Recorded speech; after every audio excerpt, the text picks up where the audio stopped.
All right. So now we are starting a topic called partial derivatives. You must have learned the partial derivative, the basic concept in your 11th and 12th as well. Okay. So partial derivative, when the partial thing come into picture, when your variable, dependent variable is dependent on more than one independent variable.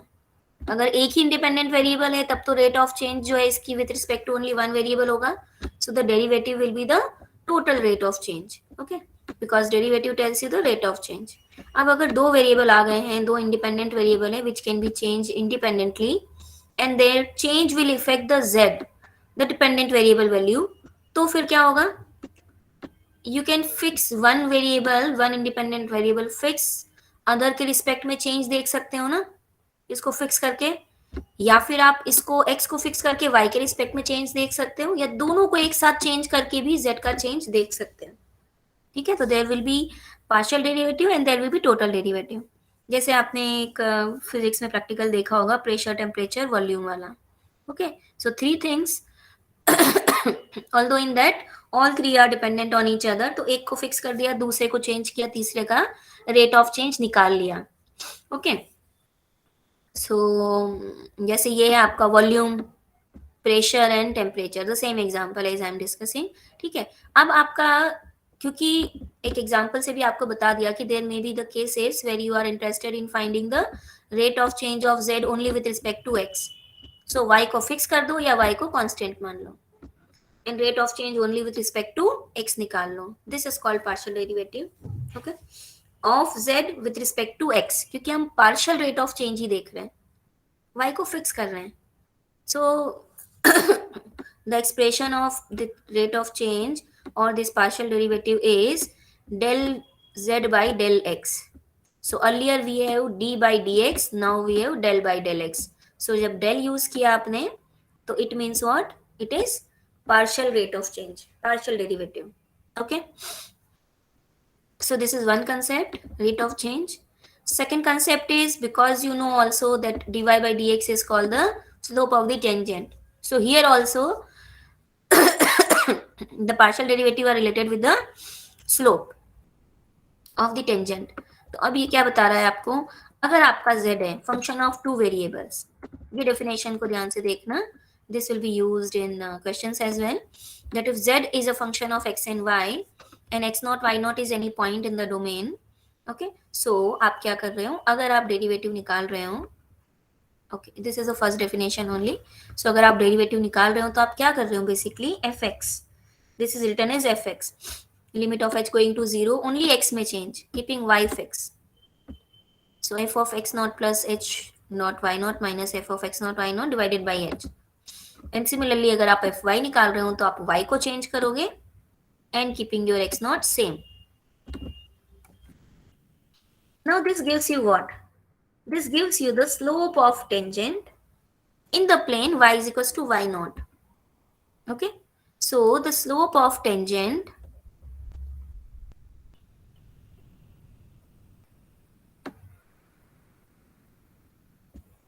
at the point x naught y naught f of x naught y naught in the plane of y is equals to y naught is the value of partial derivative of f with respect to x. So जो आपका F x है या del F by del x जो है, ये क्या दे रहा है आपका? Slope of the tangent in y is equals to y naught plane. और इसी तरह से x is equals to x naught plane में जो स्लोप ऑफ टेंजेंट होगा that will be del y by del x. Okay, so y is equals to y naught will be what? Horizontal plane, and x is equals to x naught will be a vertical plane. Okay, so this is how the question will be asked, that rate of change or the tangent for a vertical plane or for a horizontal plane, x is equals to x naught or y is equals to y naught. Okay, तो अब देखते हैं ऐसे कुछ question simple. So we'll start with what is the partial derivative, how we will find out the partial derivative, not only of first order but of course of second order as well. So अगर आपको del f by del x और del f by del y निकालना है at some point, पहले क्या करोगे, पहले derivative निकालोगे, फिर इस x और y की वैल्यू पुट कर दोगे. So f of x y is given by some expression in x and y. X square plus 3xy plus y minus 1। अब क्या होगा इसका? So del F by del x, partial derivative निकालना सभी को आता है। जब हम एक्स के रिस्पेक्ट में निकाल रहे हैं तो y is treated as just like a constant. जैसे 2 लिखा हुआ या 1 लिखा हुआ वैसे ही वाई लिखा हुआ है, या वाई का कोई भी फंक्शन हो। So this is a constant term will be 0. This is a constant term will be 0. Here this is 3y is constant. Y x differentiation will be 1. So you get 3y. And x square का differentiation is 2x. That's all. ठीक है, del f by del x। और del f by del x की value 4 और -5 पे, तो x को 4 रखो, y को -5 रखो। Similarly, del f by del y will be what? It will be the partial derivative with respect to y। तो x constant मतलब x जहां भी आ रहा है that will be 0। या जहां पे सिंगल कांस्टेंट टर्म आ रही है that is 0। सो ये दोनों 0 बन गए यहाँ पर। अब 3x is constant, y is 1, so you get 3x, और फिर y का differentiation 1, so you get 3x plus 1। Okay, चलो आगे चलते हैं। सो अब क्या लिखा हुआ है? अब इस तरह के क्वेश्चन आते हैं। Slope of the tangent in the plane x is equal to 1। तो x इज इक्वल टू 1 क्या हो गया? वर्टिकल प्लेन हो गया। तो आपका स्लोप ऑफ द टेंजेंट क्या होगा? Del z by del y। तो इस तरह का क्वेश्चन आर इंपॉर्टेंट जहां लिखा नहीं है कि क्या निकालना है, del f by del y and del f by del x। So the plane x is equals to 1 intersects the paraboloid z is equals to x square plus y square in a parabola। Find the slope of the tangent to the parabola at 1 2 5। तो 1 2 5 मतलब आपको z की value भी दे दी है। 1 is the x value, 2 is y value, 5 is z value. चलो ठीक है। अब डेल एफ बाई क्या निकालना है? x is equal to X nought दिया हुआ है, तो del F by del Y निकालेंगे। Del F by del Y निकालेंगे तो यहाँ पर z है, तो del z by del y निकालेंगे। It will be what? x square is a constant, this will be 0 and you get only 2y। 2y यहाँ पर y की वैल्यू रख दो, तो यू गेट द एक्सप्रेशन। ठीक है, तो कहीं सीधा लिखा होगा del z by del x निकालो, कहीं पर ऐसे स्लोप ऑफ द टेंजेंट के फॉर्म में क्वेश्चन होगा। Now look at the next question. It says del z by del x निकालो, जहां की आपका जो z है, x है और y है, they are in the implicit form. Implicit form मतलब एक दूसरे के साथ दिया हुआ है। ऐसा नहीं दिया है कि z is equal to a function of x y. अगर वैसे दिया होता z is equal to function of x y, then it is called the explicit form. अभी ये क्या है? Implicit form. कोई बात नहीं, हमें ये पता है कि z is dependent on x and y are independent. तो जब z को डिफ्रेंशिएट करेंगे और जिसके रिस्पेक्ट में करेंगे दैट विल राइट, तो हमें निकालना है del z by del x. तो इस एक्सप्रेशन को x के रिस्पेक्ट में डिफ्रेंशिएट करते हैं। अगर x के रिस्पेक्ट में डिफ्रेंशिएट करेंगे तो जहां पर भी y का सिंगल फंक्शन आ रहा है that will become 0, this will be 1, मतलब this will be treated as just a constant. तो z का डिफ्रेंशिएशन होगा del z by del x. यहाँ पर minus log x, log z है, लॉग z 0 बन जाएगा क्या? नहीं, क्योंकि z is a function of x। तो ये फंक्शन ऑफ फंक्शन के जैसे डिफ्रेंशिएट होगा। मतलब ln x z का पहले डिफ्रेंशिएशन होगा 1/z, और फिर उसके बाद में del z by del x लिखेंगे, और दिस विल बी 1। तो देखो इसे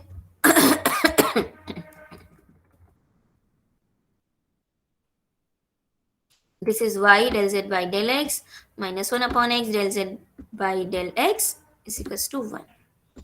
अब इसे सिंप्लीफाई कर लो। अगर ये सिंप्लीफाई हो सकता है, yes, so y z minus 1, so you get z y z minus 1।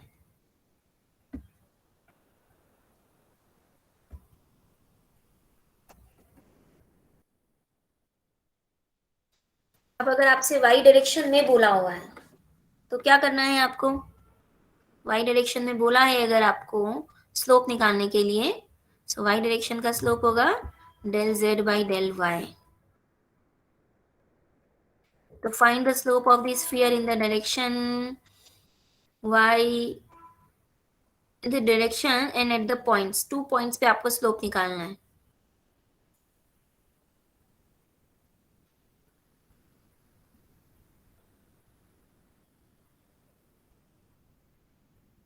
So as they are telling you can do like this as well, otherwise आप सीधा ही इसका निकाल लो एक बार डेरिवेटिव, और उसके बाद में फिर एक्स वाई और जेड की वैल्यू रख दो. डायरेक्टली डेरिवेटिव कैसे निकालोगे? सो वाई डायरेक्शन में निकालना है तो del y del z by del y निकालना है. Okay, so del z by del y निकालोगे मतलब ये जीरो बन गया. This is 2y and this will be 2z del z by del y. So 2z del z by del y, I mean del z by del y की value क्या हो जाएगी? 2y divided by minus of 2z. So y upon minus z.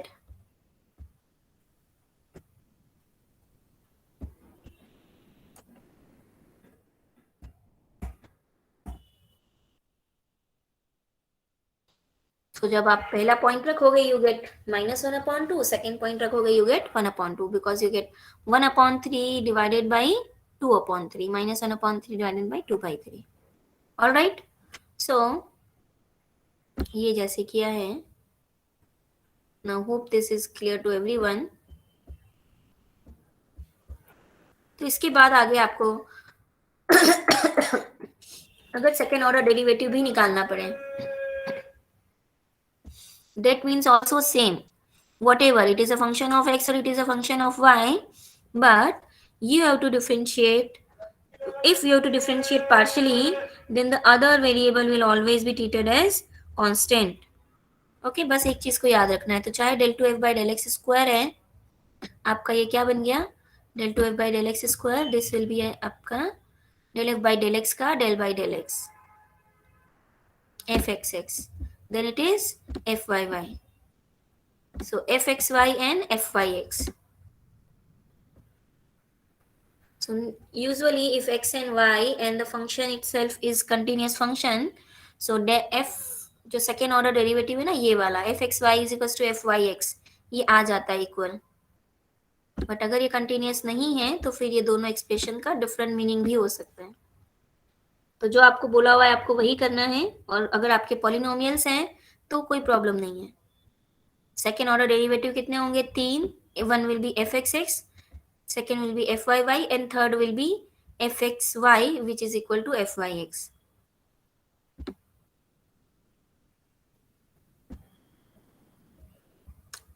तो अगर आपसे second order derivative निकालने के लिए बोला जाए तो पहले तो आप फर्स्ट ऑर्डर डेरिवेटिव ही निकालोगे ना. फर्स्ट ऑर्डर डेरिवेटिव कितने होते हैं? 2, del F by del X और del F by del Y. अब जैसे इसको देख लो, X square Y cube plus X power 4 Y, so you get del f by del x, मतलब y is constant, so y cube is constant, x square का आ गया 2x, और x4y is equals to 4x cube y.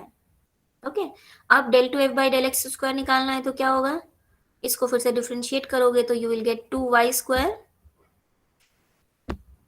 इसको differentiate करोगे with respect to x, you get 2y cube plus 12x square y.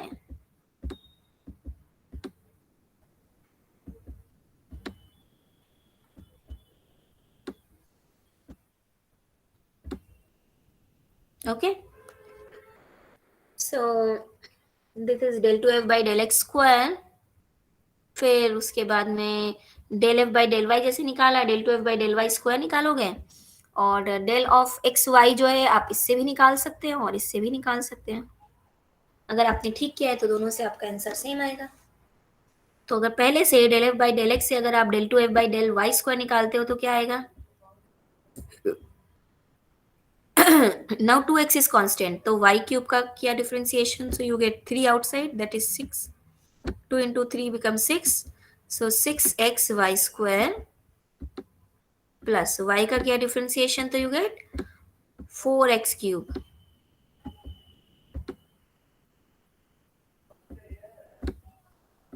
Okay, और अगर आपने del F by del y से partial differentiation किया del 2f by del x del y, मतलब इसको अगर आपने x के रिस्पेक्ट में डिफरेंशिएट किया तो क्या मिलेगा आपको? Now 3x square is constant, y square will be 2x, so 2x will be 6xy square, और second term will be 4x cube. Same मिला एक्सप्रेशन.